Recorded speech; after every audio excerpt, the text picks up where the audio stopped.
Di nav qela Enqerê de pir galerî divan deman da mazvaniya gelek pêşengehan dikin. Wêne cilûbergên gelêrî, amûrên kevneşopî li vê derê têne nîşandayîn. Di nav vanan da galeriya Sufiyanê bi berhemên xwe yên taybetciyekî balkêş digire. Xudanê vê galeriyê Eray Serdaroğlu ku ew bêtirî 14 salê ku li vê derê karê hunerê xetê, ango kalgrafî dike.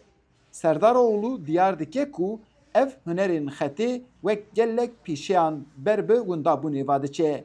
Ji ber vî jî gelek temaşevan serdana vê pêşengehê dikin. Yaklaşık 2011 yılından beri faaliyet Di gösteriyor. sala 2011 heta niha em karê xwe dimeşînin. Hunera xetê herî zêde em kom dikin. Li vê derê nivîsên dîrokî yên kalgrafî jî hene. Heta ji metê em hunerên kevneşopî didin berhev, nîşan didin û firotina wan jî dikin. Sufiyanê peyveka tasavvufî ye. Tasavvuf jî têgihiştineke ku balê dikişîne ser pîvana manewî hundirê mirov. Eray Serdaroğlu radigîne ku temaşevanên vê pêşengehê jî bêtir aramiyeka hundir hîs dikin. Özel baskı ve Li gel berhemên orjîna em bi xwe jî li gor davxazan hunerin heta destê çê dikin. Li heke kesek çapkirina mîna berhemên eslî bixwaze em ewan jî kopî dikin û didin wan.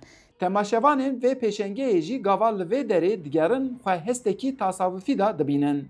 Xwendevana hukukê Ada Ozan jî yek ji van kesan e. Ben aslında araştırarak geldim buraya Sufiyane'ye. A rastî min lêkolîn kir û hatim vê derê û tiştên tasavvufî jî bala min dikişînin.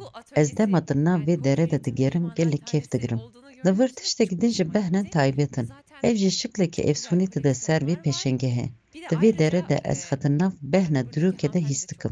Festîvala Çandê ya Rêya paytaxtê ku li Enqerê tê çêkirin her sal bi hezaran kesan li vê derê dike mêvan.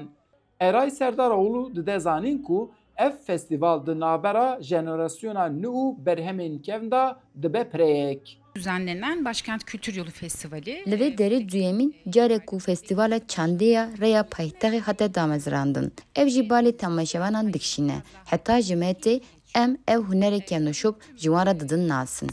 Enqere bajarekî kevnare ye. Di dema Medya, Lidya, Roma û Osmanyan da bûye bingeheka şaristaniyê.